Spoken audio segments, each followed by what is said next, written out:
یہ railway line 1947 تک ہندوستان میں تھی، پھر پاکستان میں آ گئی، تب سے یہیں اور یوں ہی پڑی ہے، خاموشی، تا حد نظر پھیلا میدان،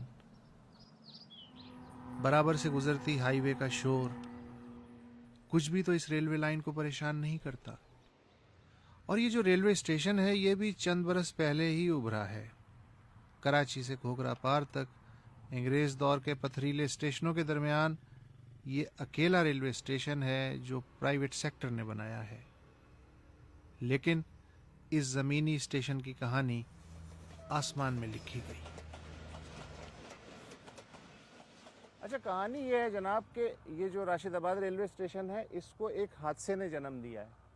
حادثہ یہ تھا کہ 13 دسمبر 1997 کو پاکستانی فضائیہ کا ایک معراج طیارہ جسے ایک فلائٹ لیفٹیننٹ راشد احمد خان اڑا رہے تھے، اچانک اس میں آگ لگ جاتی ہے۔ کراچی شہر کے اوپر پرواز کر رہا ہے وہ طیارہ، وہ چاہتے تو ایجیکٹ کر سکتے تھے اور طیارہ آبادی پہ گر جاتا، لیکن انہوں نے ایجیکٹ نہیں کیا راشد نے، اور طیارہ ویرانے میں لے جا کے طیارے سمیت جاں بحق ہو گئے۔ ایک سال بعد پاکستانی فضائیہ کے کچھ لوگوں نے سوچا کہ راشد تو نہیں رہا، مگر مستقبل کتنے لوگوں کا تباہ ہونے سے بچایا جا سکتا ہے۔ یہ راشد آباد ریلوے اسٹیشن اسی خواب کا نتیجہ ہے۔ اور میں یہ بھی بتاتا چلوں کہ جن ایئر کموڈور صاحب نے راشد آباد بنانے کا خواب سب سے پہلے دیکھا، فلائٹ لیفٹیننٹ راشد ان کا اکلوتا بیٹا تھا۔ When I was commandant PF Academy Risalpur, وہ جو گریجویشن پر جو مہمان آئے تھے ان میں کافی ساتھی بھی تھے وہ 65 کی جنگ والے، تو میں نے ان کے ساتھ بیٹھ کر یہ کہا تھا کہ میں اپنے خیالات سے ایک پروجیکٹ بنا رہا ہوں، اور اللہ تعالیٰ سے امید ہے کہ یہ جب پایا تکمیل تک پہنچے گا، صرف خیال تو اس شکل میں اس کی شکل جو ہوگی ایک آئیڈیل جس کو کہہ سکتے ہیں شہر کی ہوگی، جو کہ رورل ایریا میں ہم جا سکیں۔ ایئر کموڈور شبیر اور ان کے بیچ میٹس نے اس مشن کے لیے اپنی اپنی پینشن دے دی۔ ابتدا میں مل ملا کے 2.5 کروڑ روپے جمع ہوئے، اور پھر ٹنڈو الیار کے کچھ خدا ترس مقامی ذمہ داروں سے بات کی گئی، جنہوں نے رعایتی نرخ پہ 110 ایکڑ کے لگ بھگ زمین دے دی، اور یوں راشد آباد ابھرنا شروع ہوا۔ مخیر ادارے، ٹرسٹ اور خدا ترس لوگ اپنے اپنے منصوبوں کے ساتھ آنے لگے۔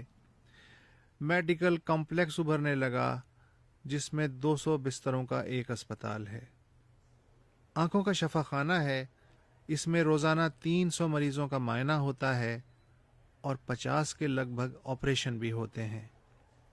ایک بلڈ بینک ہے جس میں تھیلیسیمیا کے مریضوں کی دیکھ بھال کی جاتی ہے۔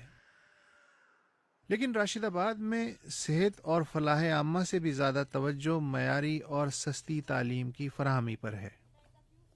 اس وقت پاکستان بھر کے تقریباً 2200 بچے اور بچیاں اوپن میرٹ کے اصول پہ راشد آباد کے 3 اسکولوں میں پڑھ رہے ہیں۔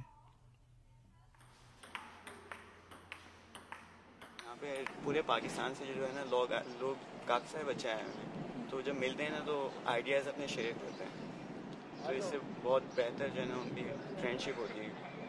تو میرے اسکول میں ایک ٹیسٹ ہوا جس میں نے ٹاپ کیا، پھر مجھے بھیج دیا کوئٹہ ٹیسٹ کے لیے، پی ایف سینٹر جناح روڈ پہ۔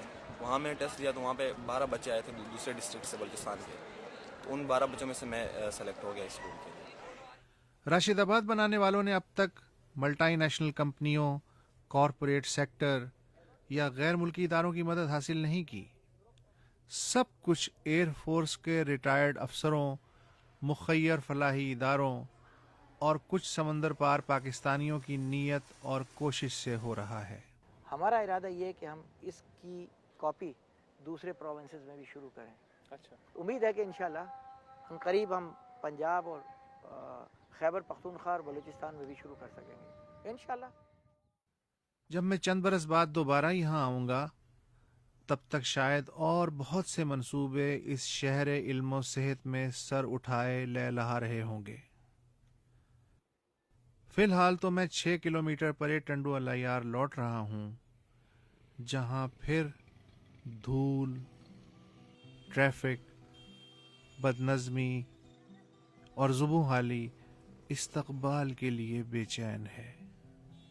وہاں نہ تو راشد آباد کے برعکس کچرا پھینکنے پہ جرمانہ ہوگا، نہ کھلے عام سگریٹ پینے پہ کوئی پابندی۔